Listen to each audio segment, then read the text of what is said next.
वनवास के 12 साल काटने के बाद 13वां साल आया तो पांडव अज्ञातवास की योजना बनाने लगे। पांडव सोच रहे थे कि आखिर दुर्योधन और उनके गुप्तचरों से सुरक्षित रहने के लिए कहां छिप जाएं। युधिष्ठिर ने कहा कि दुर्योधन या तो हमें द्रुपद राज में खोजेगा या द्वारिका में। ऐसे में इन दोनों जगह पर जाना संभव नहीं है।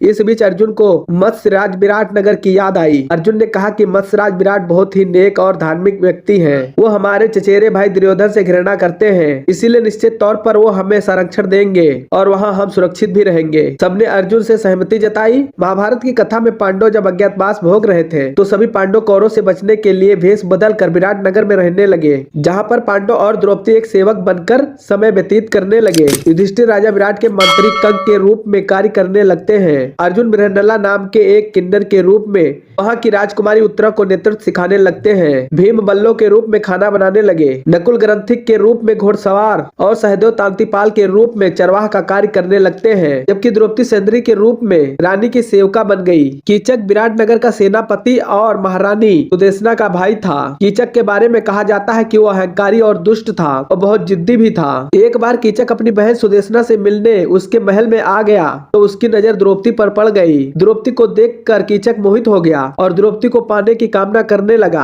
कीचक ने अपनी बहन सुदेशना से द्रौपदी को उसके पास भेजने को कहा। रानी की आज्ञा से द्रौपदी कीचक के पास जाती है। कीचक द्रौपदी पर गलत नजर डालता है। द्रौपदी इसका विरोध करती है और उसे भारी परिणाम भुगतने के लिए कहती है। इससे कीचक समझ जाता है कि ये कोई मामूली दासी नहीं है। कीचक को शक हो जाता है। इसी दौरान शकुनी के साथ दुर्योधन आता है और राजा विराट से मिलता है और कहता है उसे ज्ञात हुआ है कि पांडव विराट राज में शरण लिए हुए हैं। राजा इस बात से इनकार करते हैं, लेकिन इन बातों को कीचक सुन लेता है और वो समझ जाता है कि वो दासी द्रौपदी है। कीचक इस बात की जानकारी दुर्योधन को देता है। कीचक एक बार फिर द्रौपदी के पास जाता है और कहता है कि उसे असलियत पता चल चुका है। इस बात से द्रौपदी हैरान हो जाती है। कीचक द्रौपदी को रात में अपने कक्ष में आने के लिए कहता है। उसकी आज्ञा न मानने पर वो राज खोलने की धमकी देता है। इस बात की जानकारी द्रौपदी पांडवों को देती है। पांडवों को क्रोध आ जाता है। तब अर्जुन बताते हैं कि कीचक के मन में राजा बनने की इच्छा है। तब पांडव कीचक का वध करने की योजना बनाते हैं। कीचक राजा बनने की इच्छा दुर्योधन के सामने रखता है। कीचक दुर्योधन को भरोसा दिलाता है कि यदि वो राजा बन जाए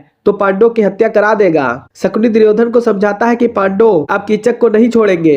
पांडव कीचक का वध किए बिना नहीं रहेंगे क्योंकि द्रौपदी का अपमान सहन नहीं कर सकते। शकुनी दुर्योधन से कहता है कि रात में सभी पांडवों को पकड़ा जा सकता है। रात में पांडव जैसे ही कीचक को मारने आएंगे तो शोर होगा और तभी दुर्योधन अपने सैनिकों के साथ पांडवों को पकड़ ले। लेकिन इस बात का पता पांडवों को चल जाता है। तब पांडव एक योजना बनाते हैं। पांडव द्रौपदी के स्थान पर भीम को महिला के कपड़ों में उसके कक्ष में भेज देते हैं। कीचक समझ नहीं पाता और भीम को द्रौपदी समझ पकड़ लेता है। तभी भीम कीचक को अपनी पकड़ में ले लेते हैं और उसका वध कर देते हैं। कोई शोर न हो इसके लिए अर्जुन किन्नर के रूप में संगीत पर नेतृत्व करने लगते हैं। इस प्रकार दुर्योधन और शकुनी को कुछ पता नहीं चलता और कीचक का वध भी हो जाता है। तो बस आज की वीडियो में इतना ही। उम्मीद करते हैं आप सभी को हमारा वीडियो पसंद आया होगा। तो वीडियो पसंद आए तो वीडियो को लाइक शेयर अवश्य करें और ऐसे ही ज्ञानपूर्वक वीडियो देखने के लिए आप हमारे चैनल स्वयं को सब्सक्राइब करना न भूलिए। और वीडियो देखने के लिए धन्यवाद।